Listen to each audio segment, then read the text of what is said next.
Waheguru Ji Ka Khalsa, Waheguru Ji Ki Fateh. Welcome to this segment of Coach Gurbani's a-sabad-a-day.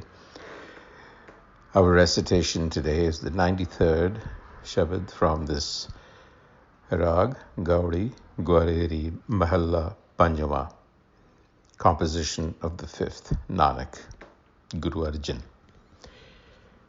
And the recitation is as follows. Bandhan Tor Bolavai Raam, मन मह लागे साच ध्यान, मिठे कलेस सुखी होए रही है, ऐसा दाता सतगुर कही है। सो सुख दाता जे नाम जपावै, कर किरपा संग मिलावै। रहाओ जिस होए दयाल तिस आप मिलावै, ਸਰਬ ਨਿਧਾਨ ਗੁਰੂ ਤੇ ਪਾਵੈ। ਆਪ ਤਿਆਗੈ ਮਿਟੇ ਆਵਣ ਜਾਣਾ, ਸਾਧ ਕੇ ਸੰਗ ਪਾਰ ਬ੍ਰਹਮ ਪਛਾਣਾ।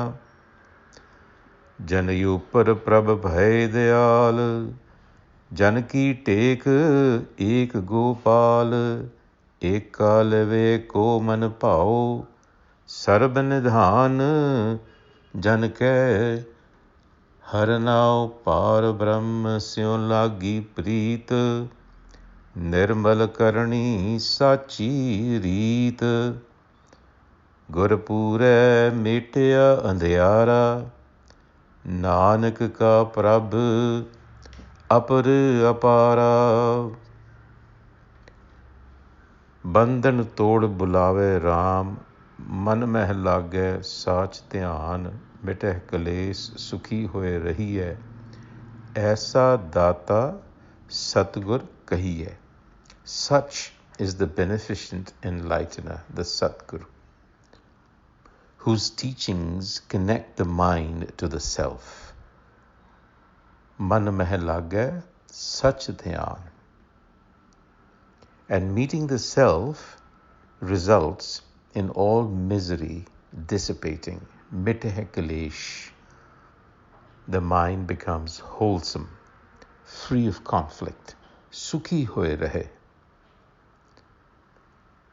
And how is this done? It breaks the bondage of the ego, haume. And the mind then reaches the self. Bandhan Tor Bolavai Raam. So, aisa data Satgur kahiye can also be read as the Satgur explains the nature of the giver, the creator. Or through the Satgur, one learns about the nature of the creator. And the teachings of the Satgur are contained in the Sabad. And by absorbing the Sabad, inner conflicts and perversions of the mind are removed.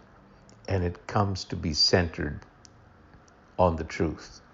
The truth simply being the truth of itself. As always, the emphasis here is on the Satgur, that principle of knowledge which is necessary for the mind to get out of its own self-created ignorance, which trap it in a state of delusion. So this is a lesson that all Sikhs need to really absorb, that Sikhi is about self-knowledge, and that knowledge comes through the Satgur. There is just no other way, and the Rahau Pankti here, as a matter of fact, states that very clearly.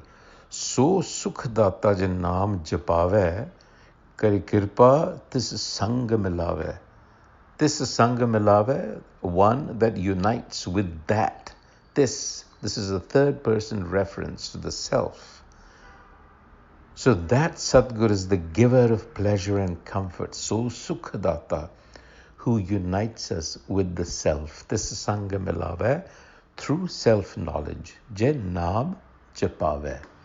So Naam Jap, we have spoken about this quite frequently, and should understand this to be a process, not a singular one thing, either an utterance or a recitation or a thought, but a complete process that involves all of these things. It involves recitation, it involves reflection, and it involves internalization of those teachings. So it's a complete reshaping of one's life. Nama Japana. It's not simply a recitation of the tongue. It is not simply the utterance of a word.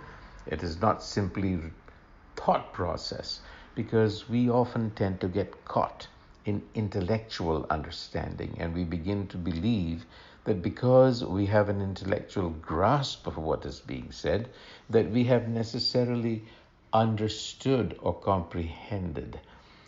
That is not always the case. As a matter of fact, intellectualization can and does often become a hindrance and a barrier. The word that comes to my mind is sooj and booj. These are not to be translated as understanding through a cognitive process. These are deeper intuitive awarenesses that one needs to cultivate. So as one goes through this process humbly and honestly, one begins to realize the limitations of simple thinking. One has to go beyond that, although one is required to obviously use one's thought as well. But that is simply a ladder. So that is what has to be understood. And it is only the Satgur that can inculcate that sooj and that booj. It teaches you how to do that. And that is a matter of compassion. Jis hoye dehal tis aap milave. Sarab nidhan guru te pave. Aap tyag mite avan jana sadh ke sang par brahm pachana. Here's the ultimate goal. Mite avan jana and par brahm pachana. How does that happen? Through the Satgur, through the cultivation of this intuition. So this verse has been translated, and I read it. In the presence of the Sadh enlightener, the Sadh is the perfected one, the one who has achieved that state. In the presence of such a Sadh, or the enlightener, or the Guru, as we commonly refer to the Sadh, the Supreme Self is perceived. It is through that process that you begin to perceive the Supreme Self. Now, this perception is not ordinary perception. It is a presencing. You begin to sense the presence. That is the ultimate experience, and that is the hidden treasure, Sarab Nidhan, that Gurmat is constantly referring to. It is not a pot of gold sitting somewhere. That is really a pointer to the ultimate experience.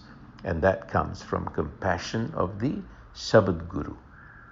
At the end of the day, what we need to understand is that union with the self, with our Har self, is really the integration of the mind. And that results in the possibility of discovering the treasure of universal consciousness, which is transcendence, a state of the mind. That is a gift of grace and cannot be achieved through individual effort, because it requires complete self-effacement. One's existence is completely effaced in the mind. There's no trace of Haume left. And then grace, Gur Prasad, that is something to be borne in mind. There are limits to individual effort. There is a pankti where Guru Nanak says, Nanak Garib teh pya dware. Ultimately, it is a matter of teh jana, is to submit and completely efface one's identity or personality. Then that grace, which is forever present, is received, because we have to become receptive. So this is a whole process of becoming receptive to what is already there. The sun is always shining. We, of course, sometimes the clouds block it. So the clouds here are the clouds of our mind. And so the hidden treasure is rooted in self-knowledge. Jan upar prabh bhay dayal, jan ki tek ek gopal, ek ka liv eko man pao, sarb nidan, jan ke har now. Here the word now is used, and it's interesting. Let's first look at the translation of the third verse. The hidden treasure, the experience of the self, is rooted in self-knowledge. That is, in being at harmony with the law. Hukam, sarab nidhan janake har now. That is hukam. When the benevolent Prabhu wisdom descends upon the seeker, jan upar prabh bhay dayal, then what happens? The self becomes the support. It becomes the foundation. Jan ki tek ek gopal. Gopal here again is an attribute of the self as the protector. And then the mind is filled with devotion and love and becomes attuned to the unity of the universe. Eka is a unity. Eka liv, eko manabhav. So one is filled with this love for the unity because you presence it. So simply put, the hidden treasure that we are talking about, Sarabhanidhan, which is the essence of all treasures, is an experience. And it is the experience of flow with now, law, hukam. And that, as we all know, is the foundation of Guru Nanak's teachings. Hukam rajai chalna, Nanak likhya naal. This is the Sarab Nidhan, the universal consciousness, that transcendental experience, that awareness, that sooj, that booj, that allows you to be in harmony with hukam. That is the process that has been spelled out here. And in conclusion, Guru Nanak, through Guru Arjan, explains what is being experienced. Par Brahm syo lagi preet, nirmal karani sachi reet, Gurupure metya andhyara, Nanak ka prabh apar apara. This is a realization. The perfect enlightener, Gurupura, removed the darkness of ignorance from my mind, metya andhyara, and purified my actions and lifestyle. What does that mean? Purifying my actions and lifestyle means nirmal karani sachiri. It simply means that I'm not acting out of the ego anymore. That the ego has been dissolved. And this is something that we have to experience. It cannot be fully explained through any number of words. But there is a consciousness where the ego is absent. So that is purification. And Nanak ka prabh apar apara, this is the realization that has dawned upon Nanak, namely the fact that the infinite wisdom of the self, prabh signifies the wisdom of the self, that Guru Nanak is saying through Guru Arjan that the infinite wisdom of the self within is infinite. I recognize the infinity. And then what happens is I fell in love with it. Par Brahm syo lagi preet. With that thought, until the next time, Vaheguru Ji ka Khalsa, Vaheguru Ji ki Fateh.